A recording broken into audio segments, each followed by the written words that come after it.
Greetings, this is Antonio C. Wicks, your Chief Encouragement Officer.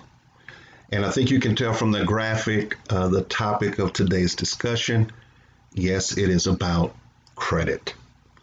Just to give you a little bit of history, because this is something that I don't speak about often, but for many years, I worked with a company called Credit Masters.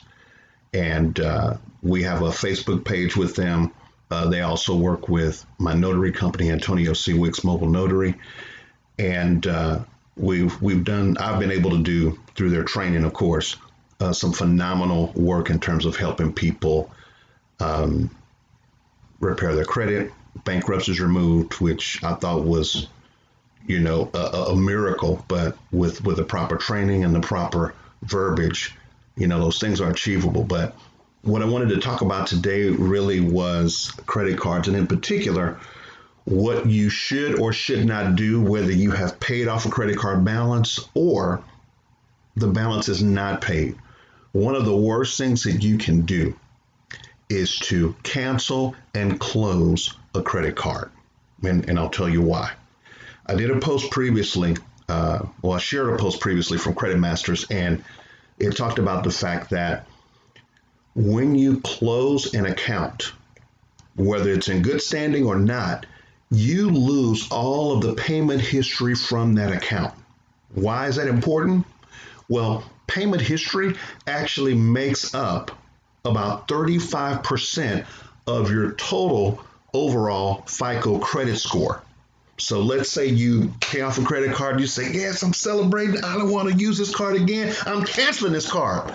Well, when you do that, when you cancel a credit card, your credit history disappears along with that credit card.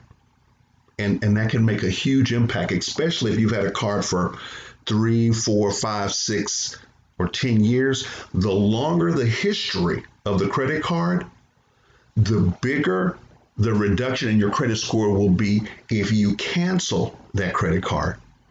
So it's very important that you keep all of your credit cards open, because they're looking for payment history. They're looking to see if you have open credit lines, or sometimes it's referred to as a trade line, because this is one of the determining factors for credit approval. So I just wanted to share that with you. And again, guys, if you have questions, I'm going to be doing some more stuff on this topic, because I've literally been, and I say this humbly, I've been begged to do more credit content, but I've shied away from it because it was something that wound up being more of a ministry for me, and it became very time consuming because I didn't monetize it. I was just trying to help people. And so what we're going to do now is just use this platform to get information out there that will help people, so that, we all can take steps on our own to improve our credit. It doesn't matter whether you're trying to get a vehicle or purchase a home. There are ways to do it. It does not matter what your credit standing is today. It can be improved. You can have an excellent credit score, but it's going to take work and it's going to take education. So I hope that you got some value in this video post.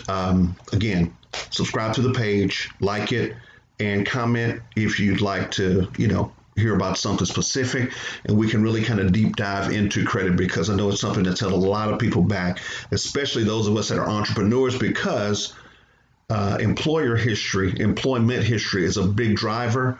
And if you're not a successful business owner with at least a 2-year track record and you're cash flowing, that can pose a huge challenge. And the reason I say it can pose a huge challenge is because it's within the first 3 to 5 years that most businesses fail. So again, hope you got something out of this. God bless. We'll see you guys on the next video. Have an awesome day.